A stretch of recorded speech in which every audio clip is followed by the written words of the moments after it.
L'ère du client. Un hors-série BFM Business présenté par Frédéric Simotel.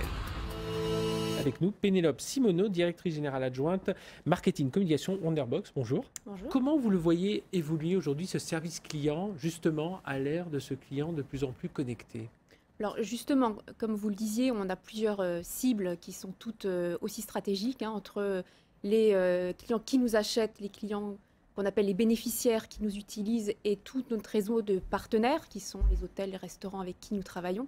Donc à un moment donné, il est essentiel d'avoir une vision globale et de s'assurer que quelqu'un qui appelle pour un client ou un bénéficiaire qui appelle, on puisse lui apporter une réponse côté partenaire grâce à l'information dont nous disposons et grâce à nos outils qui permettent d'avoir une vision 360 de cette relation. Et alors, vous catégorisez les motifs de contact, comment ça se passe exactement pour bien comprendre chaque besoin des clients, chaque réclamation des clients? Alors effectivement, ça c'est un point clé et qui est l'un des vrais bénéfices que nous avons eu en installant Salesforce, qui est la possibilité de catégoriser les motifs d'appel, que ce soit pour de l'information, que ce soit pour des réclamations, etc.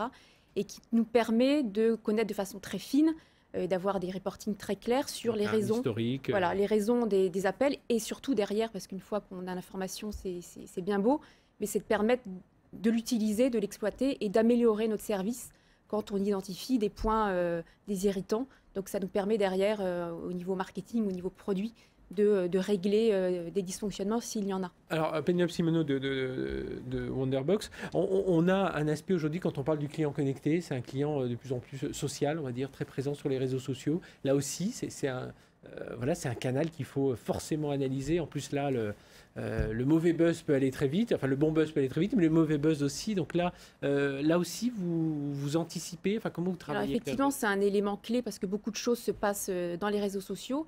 Donc on a un outil de veille qui nous permet de savoir ce qui est dit sur nous, de pouvoir également interagir quand il y a besoin de répondre à des réclamations ou des personnes qui peuvent ne pas être satisfaites, de savoir aussi quand il y a beaucoup de choses positives qui sont dites, et c'est le cas quand on mesure notre réputation qui est globalement largement positive.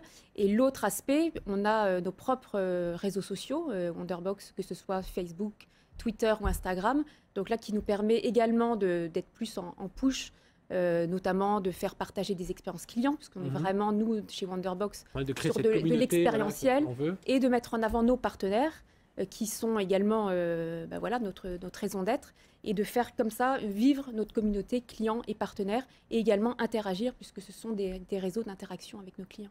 Vous essayez de faire une interaction entre les bénéficiaires, expliquez-nous comment vous essayez d'impliquer tout le monde dans l'entreprise autour de cette relation client, que ce ne soit pas juste ceux qui ont la dénomination client dans leur intitulé qui s'en occupent. Alors déjà, chez Wonderbox, depuis à peu près 1 an, on a réuni au sein d'une même direction que j'ai en charge le marketing, la relation client, la relation partenaire et toute l'équipe qui s'occupe d'aller prospecter les partenaires. Donc les cibles dont je vous parlais tout à l'heure, nos 3 cibles sont finalement réunies dans un même département pour être vraiment concentrés sur l'expérience client. Oui, il n'y a pas le B2C, le B2B. Alors après, il y a des équipes de distribution qui vont... mais en termes service client, ils sont complètement intégrés. Et effectivement, comme on a un acheteur qui va offrir à un bénéficiaire, qui va, lui, utiliser le coffret chez un partenaire, on a la possibilité de suivre toutes ces étapes-là et d'avoir dans le même outil la vision de quel bénéficiaire a pu nous contacter pour quel partenaire, et de savoir ce partenaire comment il est scoré chez nous, puisqu'on a un système de scoring de tous nos partenaires, et donc d'avoir une vision vraiment 360 pour que quand un client nous appelle, on soit capable de lui répondre de façon pertinente, rapide, et donc de satisfaire et le client et d'être plus efficace dans les réponses que nous pouvons apporter. On essaie de réduire, j'imagine, au maximum le contact que le client va avoir spontanément. On essaie de faire en sorte qu'il se débrouille par lui-même. C'est pas la bonne solution, parce que ça veut dire allez, on repousse le problème chez lui, mais voilà, qu'il puisse trouver la réponse au sein du site. Je crois que c'est ce que vous faites, il puisse effectivement, il y a certains, justement, en ayant cette visibilité des motifs d'appel, on s'est rendu compte que certains sujets étaient peut-être pas suffisamment bien expliqués sur notre site internet, et qu'en retravaillant la pédagogie, on pouvait faire gagner du temps à nos clients et de les aider à qu'on appelle le self-care, à pouvoir résoudre leurs problèmes ou trouver les réponses à leurs questions sur le site, ce qui leur évite d'avoir à appeler, etc. Ils peuvent le faire à n'importe quelle heure. Donc ça, c'est la façon dont on se nourrit des remontées clients pour se dire, à un moment donné, il y a quelque chose qu'on explique mal, qui n'est pas bien compris, donc retravaillons-le. Et c'est vraiment l'intérêt d'avoir ces services réunis pour remonter la voix du client beaucoup plus facilement et derrière le traduire en plan d'action de façon très agile.